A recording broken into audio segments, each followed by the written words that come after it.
বিএনপির কেন্দ্রীয় নেতা ও সাবেক সংসদ সদস্য নাদিম মোস্তফার জানাজা নয়াপল্টনে সম্পন্ন হয়েছে। আজ আসরের নামাজের পর দলের নয়াপল্টনের কেন্দ্রীয় কার্যালয়ের সামনে অনুষ্ঠিত জানাজায় বিএনপির সিনিয়র যুগ্ম মহাসচিব রুহুল কবির রিজভী সহ বিভিন্ন পর্যায়ের নেতাকর্মীরা অংশ নেন।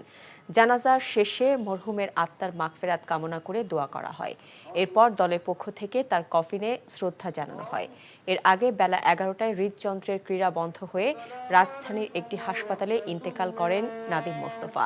আগামীকাল রাজশাহীর দুর্গাপুর ও পুঠিয়ায় পৃথক দুটি এবং বাদ জোহর রাজশাহী মহানগরের আরেকটি জানাজা শেষে পারিবারিক কবরস্থানে তাকে দাফন করা হবে।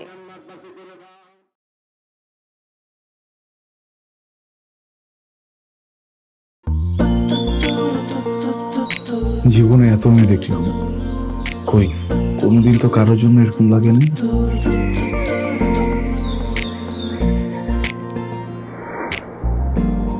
কে এটা? এত মায়া।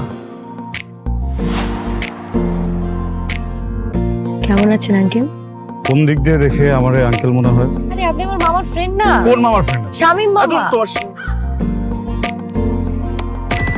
শামীম মামা। আস্তাগফিরুল্লাহ। কি করছিস তুই? না আমার ভাগ্নি মায়া। আমি নাই মামা। Thank you uncle. এই আগে জানলে আমি জীবনও স্বামীর সাথে মিশতাম না।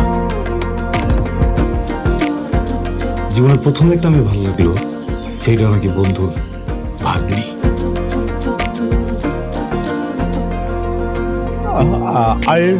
I love you.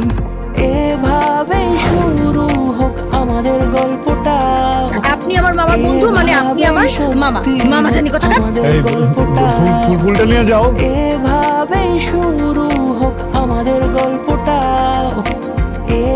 বাবাজান, আমার বোন আপনার ভাগ্নি, এটাই বাস্তবতা। এই বাস্তবতা মানি না, তাহলে আমি ওর সাথে বন্ধুত্ব রাখবো না। কি রে তুই খারার উপরে পল্টি লই লাইতেছ? জুতা দেবো তোরে। হ্যাঁ, জুতাও তো লাগবে এক জোড়া, একটু বাড়াই দিও। হারামজাদা খারাপ। তুমি মন সারাটা সময় কাছাকাছি এলে ভালো লাগে, তাই শুধু কাছে টেনে যা। Thank you uncle.